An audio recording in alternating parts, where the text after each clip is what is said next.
have the Saints' free agency needs changed after seeing OTAs and minicamp? Yeah, so let's go position by position. I feel like there's a bunch of positions where we talked about, do they need a veteran? Will they sign a veteran Yeah. after June 1st, after minicamp? Brought some guys in for a tryout. But let's go position by position.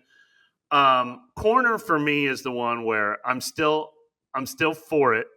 Actually, Kool-Aid McKinstry was probably just left us with the best impression of any player. Kool-Aid Yeah. McKinstry had a great final minicamp practice session in the red zone. Alontae Taylor, I like what I'm hearing from Alontae Taylor. I like what I'm hearing from Brandon Staley about Alontae Taylor. So no indictment on those guys at all. But I love the idea of adding Asante Samuel if he's going to be signing after July 1st. And it's also the position where there's real guys still out there. I mean, Yeah. Jair Alexander, I assume he'll have even better options than the Saints. But, Rasul Douglas, so many guys out there still. Shaquille Griffin still visiting teams. Stephon Gilmore, I don't know if he's still out there ready to play. But that's a position where you could bring a guy in, and there's room for all of them. I mean, I don't think Isaac Yadam's doing a bad job. He looked fine out there. They've got other nickel guys, including Terrell Burgess, who they signed this offseason, Ugo Amadi, Quincy Riley's healthy. So I'm not saying I'm worried about that position, but there is room for an upgrade. And look, you've made the point. We both made the point. Asante Samuel could be a part of this team for years to come. He's only I think he's still 25 years old, about to turn 26. So to me, that is the one position where I'm still all for it. But I'm not going to say it's because I'm more worried about it than I was before. Yeah, definitely not more worried about it than it was before. But that point of Asante Samuel being able to come in and be a part of this new young nucleus that the Saints have to have going forward if they're going to be successful, it is very encouraging to go out and get him. I think that is something that kind of needs to be top on the list of priorities. You talked about Jair Alexander, a person who is going to be able to choose his own destiny, and I don't know if the Saints are set up right now to be that premier playoff team that can get you where you've never been before. So maybe he explores other options than coming down here.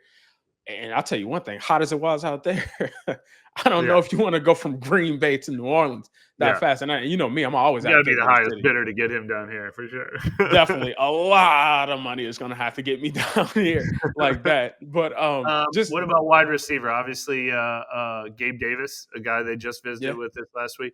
You feel better or worse about the receiver position after OTAs and minicamp? Do they need a guy?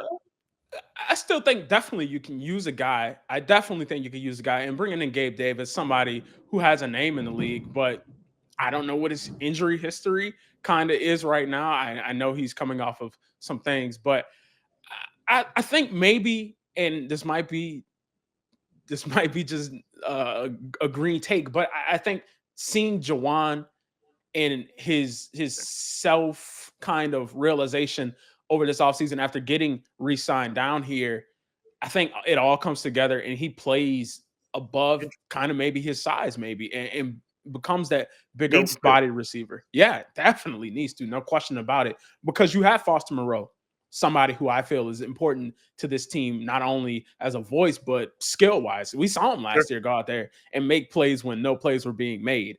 We also saw Taysom Hill at practice.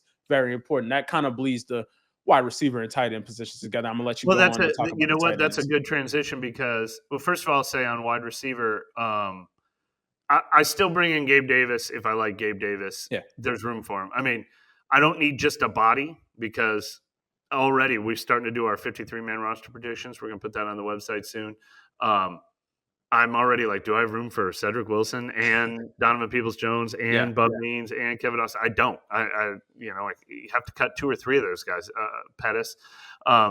So you don't just need a body, but if you've got an upgrade, you go upgrade. You try to upgrade. I mean, obviously we've talked about Keenan Allen all offseason. I don't think they need him, but if he's better than the guys you got, you do it. I don't necessarily feel like they just don't have enough bodies. Tight end is a position I actually feel better about. Then it might be the only position where I'm I don't need to add a tight end anymore because Foster Moreau, it looks so close to being back. He was out there being as involved as he could possibly be without fully participating. So I think he's going to hit the ground running in training camp. As you said, Taysom Hill was out there. Makes me feel like he's actually a part of this team. And then Jack Stoll, the veteran afterthought signing that we didn't pay much attention to. Yeah. He might have had the most catches of any player in all of OTAs and minicamp.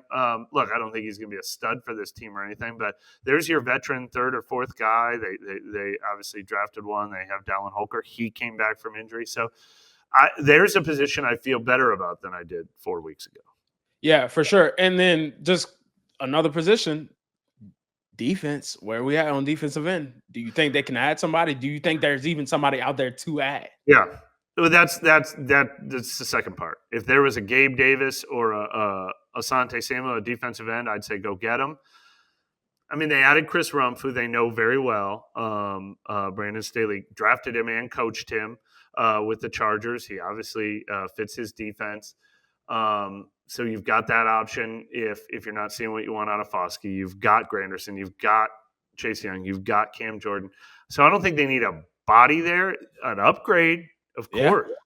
Upgrade would be great, but I'm not looking at what's available in free agency and seeing obvious upgrade over that group. So I don't feel better or worse about that position, but they've got bodies. So I don't know. You just need to bring in depth at that position. Yeah, I think so too, because you have a Chase Young who you paid and who was advertised to be this, not cure all, but I'm still excited about him. So am I. That's the crazy thing. I can't help it. Right. And I think he can show this year because he played every game last year. Now, his production might not have been maybe everything, but with all the situations going on last year, the head coach getting fired, the position coach the entire moving offseason having neck surgery last year. Exactly. All of those different things coming together. Maybe want to buy stock like me and you. There's reasons. There are reasons because he's coming in having a full offseason, having a plan going forward and a solid plan at that. We talk about solid plans. Let's transition to quarterback. Where do you think they need to sign a veteran quarterback going into that training camp period? Or yeah, look, I'm not saying they've got the answer. Shuck and Rattler showed us so much that they don't need anyone else. But what I think Shuck and Rattler need is the snaps and the reps. So I wouldn't want to go out and add Carson Wentz right now and have him taking away valuable reps. I would keep giving Shuck and Rattler every opportunity. And then here's the beauty of that position. Wait till September 1st. Somebody's not going to make a team somewhere, or the Giants will figure out what their pecking order is. Maybe Jameis Winston is available via trade, if they feel like they have to get someone, if Cam Jordan gets to make front office decisions. Maybe Easton Stick doesn't make his team, or Cooper Rush doesn't make his team, and Kellen Moore's worked with those guys, or Tanner McKee, or so. There's 4 quarterbacks on every team right now, and there's going to be 2 or 3 quarterbacks on every team September 1st. That's when I reassess. I don't do it before the start of training camp. Yeah, no question about it. And it's funny you talking and naming out some of those names. There is no more NBA on TNT, so maybe we can jack the IP of who he played for. You talked about Carson Wentz. I remember he was at Kansas City last year, but now they have Gardner Minshew. You talk about Cooper Rush, who I know the answer. Where is he? Where's Cooper Rush? I know. He's in Baltimore. Look, he would dominate who he played for. He's in Baltimore. We watched Jeopardy together, so we know we're both pretty sharp when it comes to knowing things that maybe. How about who you got? All right, since Gardner Minshew is now in Kansas City, give me all the Raiders quarterback options. They have Aiden O'Connell still. They have Geno Smith as a starter, and they have. I can't get you the last one. I'm sorry. Yeah, I mean they got Geno Smith. So which veteran went to Seattle? Drew Lock and Sam Darnold. Man, you got it. Wow. You don't forget the dude who's on the sideline rapping Jeezy, man. You don't forget it. That's the Snowman. Yeah. Yeah. I try to be dialed in. You would dominate me and who he played for. Hey, and that's a rough thing. I got to brush up. I'll brush up during the dead period. I got you, man. And I'll be ready for the start of training camp. And that's a huge thing because right now, of all the people I know, you're the king of trivia. So, hey, I feel like I'm wearing blind spot. I feel like I'm wearing a big robe today, and I'm getting it in. But how about Trevor Siemian? Who he played for? There's another guy that is always a phone call away. Trevor Oh, he Siemian. might be a phone call away right now. I guess no one's got Trevor Siemian. I'm about to There say, you is go. Trevor Siemian at his house? Because that's what I think. But we talk about adding veterans. And, 2 years ago, Trey Hendrickson, because going back to that defensive end position and defensive line position, Trey Hendrickson, if you tell me 2 years ago that he's beefed out with the Bengals, I am calling him. I'm saying, hey, I'm sorry about how I ended the last time. Here's a Brinks truck full of money. Come here. Now the Saints are in that transition point. And even at cornerback, too, not to be disrespectful and call these people aged. Stephon Gilmore, a name you mentioned earlier. I don't know if aged is still out there disrespectful, but I do think they are in a rebuild period now where you have to add younger players to be the guys that are going to be here long term. Now, hey, I don't know how contractually, well, no contract because Shamar Stewart is beefed out with the Bengals right now. I Oh, don't yeah. know what happens to him, but if there is a way to whatever and get that happen, make it happen. But no, No, that's good. Hendrickson is a good point. I looked at the free agent list of defensive end. Hendrickson would count as an upgrade, but you're right. At what cost? yeah, That one is interesting.